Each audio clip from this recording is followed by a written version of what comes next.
Hi friends, Ayyanar துணை சீரியலில் இன்றைக்கி நாளைக்கான எபிசோடு பார்க்கலாம். புதுசாக பார்க்குறவங்கள தான் சப்ஸ்கிரைப் பண்ணிக்கோங்க, லைக்கு ஹைப்பு கொடுத்து விடுங்க.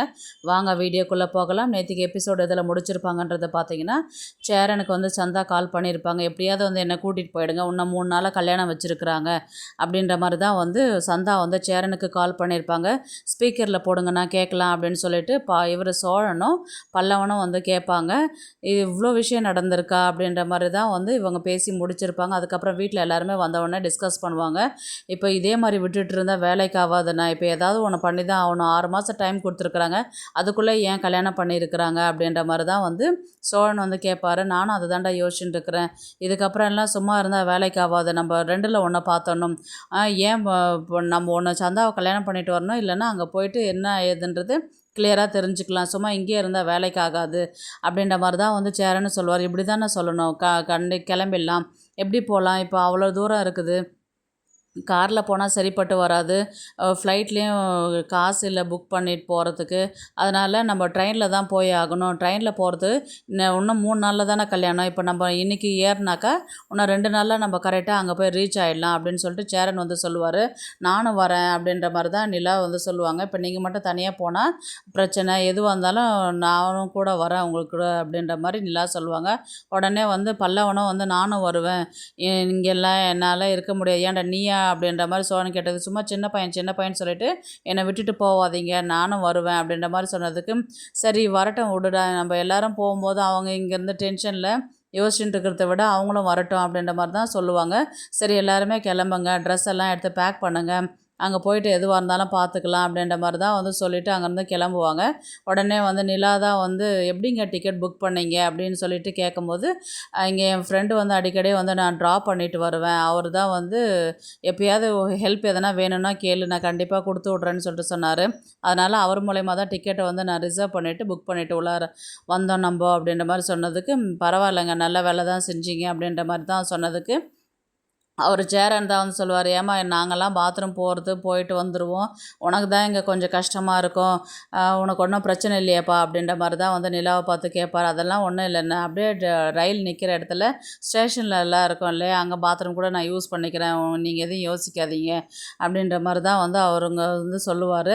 அதுக்கப்புறம் சோழன் தான் வந்து, ஏன்னா நிலா போகுதுன்னா நான் பாத்ரூம் போய் கழுவி விட்டு கூட வருவேன் நான் அப்படின்ற மாதிரி தான் வந்து சொல்லுவார். உடனே பல்லவன் தான் வந்து, அண்ணா எனக்கு டாய்லெட் வருது, கொஞ்சம் க்ளீனாக இருக்கேன், போய் பார்த்துட்டு வாயேன் அப்படின்ற மாதிரி சொன்னதுக்கு, நிலாவுக்கு மட்டும் தான் க்ளீன் பண்ணுவோம், நீ மூடிட்டு போடா அப்படின்ற மாதிரி தான் வந்து இவர் சோழன் வந்து பல்லவன்கிட்ட சொல்லுவார்.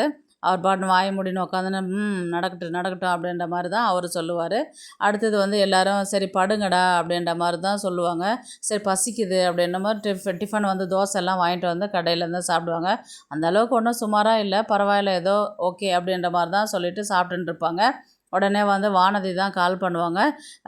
யாருடா கண்டினியூஸாக கால் பண்ணிகிட்டே இருக்கிறதுன்னு சொல்லிட்டு சேரன் வந்து பாண்டியன்கிட்ட கேட்பாங்க. வானதி தானே, பல்லவன் தூங்கிட்டு இருக்கிறானே, அவன் தூங்கிட்டான், நீ வேலை பார்த்தன்னு போய் அவர்கிட்ட பேசிட்டு என்ன ஏதுன்னு கேட்டுட்டு வாடா அப்படின்ற மாதிரி சொல்லுவாங்க. அப்புறம் வானதிக்கு தான் கால் பண்ணுவாங்க. கால் பண்ணும்போது, எங்கே பாண்டி இருக்கிற, ஒரே காற்று அடிக்குது பயங்கரமாக அப்படின்ற மாதிரி கேட்டதுக்கு, இல்லை நாங்கள் பீகார் கிளம்பி போயின்னு இருக்கிறோம், ஏன் ஏதாவது பிரச்சனையா, இல்லை நீ மட்டும் போறியா, நான் மட்டுமா எங்கே போகிறேன், எல்லோரும் தான் வரோம் அப்படின்ற மாதிரி தான் சொன்னதுக்கு, அப்படியா என்னாச்சு அப்படின்ற மாதிரி கேட்டதுக்கு, இந்த மாதிரி அவங்களுக்கு 3 நாளில் கல்யாணமா, அந்த கல்யாணத்தை வந்து நிறுத்துறதுக்கு தான் போயின்ட்டுருக்குறோம் அப்படின்ற மாதிரி தான் பேசுவாங்க. இப்படின்னு சொல்லியிருந்தா நானும் வந்திருப்பேனே, நீ வந்து அங்கே என்ன பண்ண போகிற, நாங்களே போயிட்டு என்ன ஏதுன்றது தகவல் சொல்கிறோம் நாங்கள் அப்படின்ற மாதிரி தான் வந்து சொல்லுவாங்க. அதுக்கப்புறம் வண்டி வந்து வீட்டுக்கு எடுத்துகிட்டு வந்தேன், ஓட்டிகிட்டு வந்தேன், அப்பாவும் வந்து ஓட்டி பார்த்தாங்க, நல்லா கண்டிஷனில் தான் இருக்குது, நல்லா தான் இருக்குது, அந்த அளவுக்கு வந்து நீ சொன்னல ரொம்ப ஒஸ்ட்டாக இருக்குது, லைட்டெல்லாம் எரியலைன்னு, எல்லா கண்டிஷனுமே சூப்பராக தான் இருக்குது, கலரும் சூப்பராக இருக்குது, நல்லா இருக்குது அப்படின்னு சொல்லிட்டு வந்து அந்த டாக்டர் புராணத்தை வந்து பேச ஆரம்பிச்சிருவாங்க வானதி. உடனே வந்து பாண்டியன் செம கடுப்பாயிட்டு, சும்மா டாக்டர் புராணத்தை பாடுறாளே அப்படின்ற மாதிரி தான் வந்து ஃபோனை எடுத்து பேசாதே தூரம் வச்சுருவார். உடனே ஹலோ ஹலோ அப்படின்ற மாதிரி தான் வந்து சொல்லுவாங்க. இங்கே சிக்னல் கிடைக்கலடி, நான் அப்புறமேட்டு பேசுகிறேன் அப்படின்ற மாதிரி வந்து சொன்னதுக்கு, நான் டாக்டரை பற்றி பேசுறதுனால தானே உனக்கு கடுப்பு, அதனால தானே நீ சிக்னல் கிடைக்கலன்னு சொல்லிட்டு சொல்கிற அப்படின்னு சொல்லிட்டு அவர் என்ன பண்ணுவார், ஃபோனை வச்சுருவார்.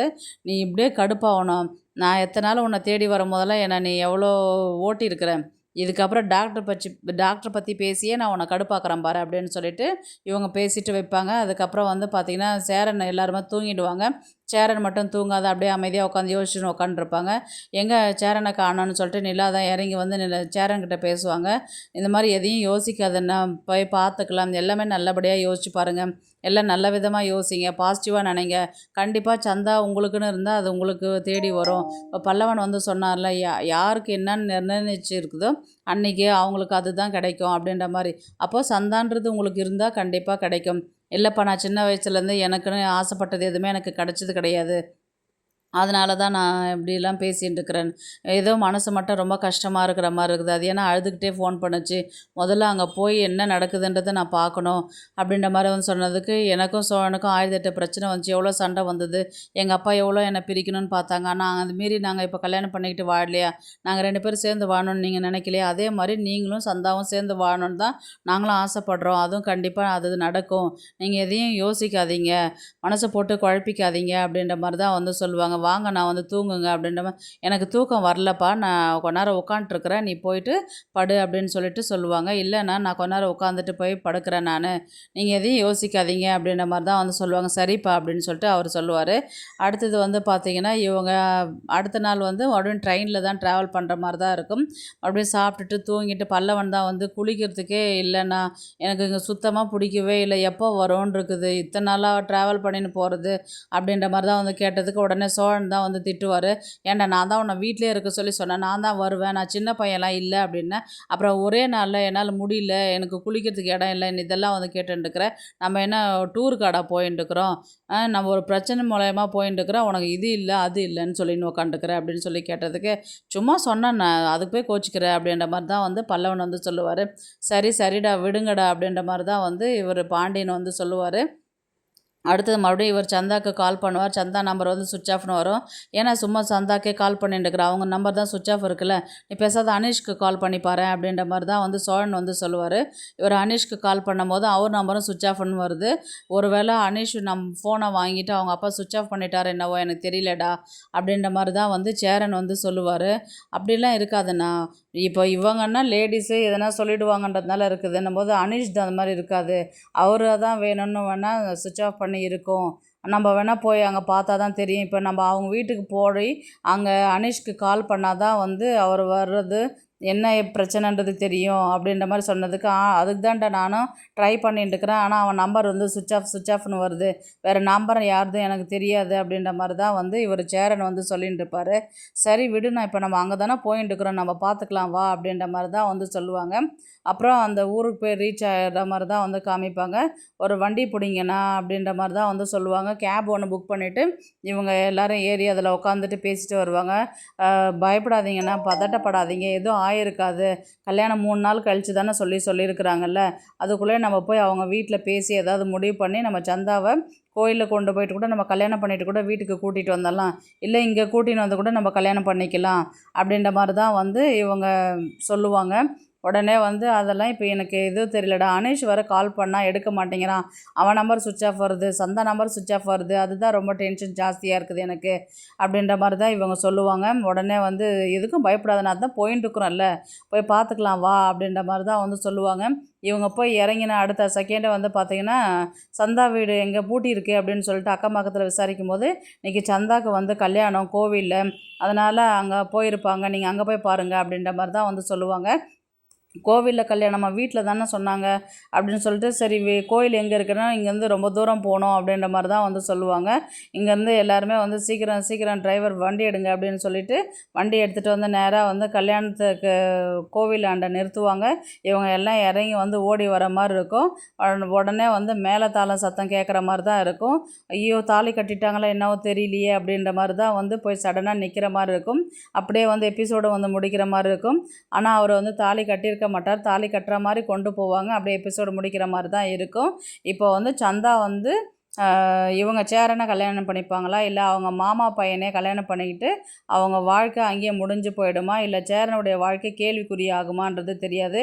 ஏன்னா கார்த்திகா வந்து ஏற்கனவே இன்னொருத்தவங்களை கல்யாணம் பண்ணிக்கினவங்க, இவர் போய் கல்யாணம் கார்த்திகா பண்ணாலும் கார்த்திகா வந்து இவருக்கு திரும்பவும் கல்யாணம் பண்ணிக்கிறதுக்கு அவங்க விருப்பப்பட மாட்டாங்க. அதனால் எப்படியா இருந்தாலும் சேரனுக்கு சந்தாவை தான் கல்யாணம் பண்ணி வைப்பாங்க. அந்த கதையை வந்து கொஞ்சம் ட்விஸ்ட்டாக எடுத்துகிட்டு போயிட்டு கொஞ்சம் ஒரு சுமூகமாக முடிகிற மாதிரி தான் கொண்டு போவாங்க கதையை. பார்க்கலாம் கதையை எப்படி எடுத்துகிட்டு போகிறாங்கன்றது. இந்த வீடியோ உங்களுக்கு பிடிச்சிருந்தா ப்ளீஸ் லைக் பண்ணுங்கள், ஷேர் பண்ணுங்கள், சப்ஸ்கிரைப் பண்ணுங்கள். தேங்க்ஸ் ஃபார் வாட்சிங். இந்த வீடியோ பிடிச்சிருந்தா லைக் பண்ணுங்க, நம்ம சேனலை சப்ஸ்கிரைப் பண்ணுங்க. உங்க ஆதரவு ரொம்ப முக்கியம். நன்றி.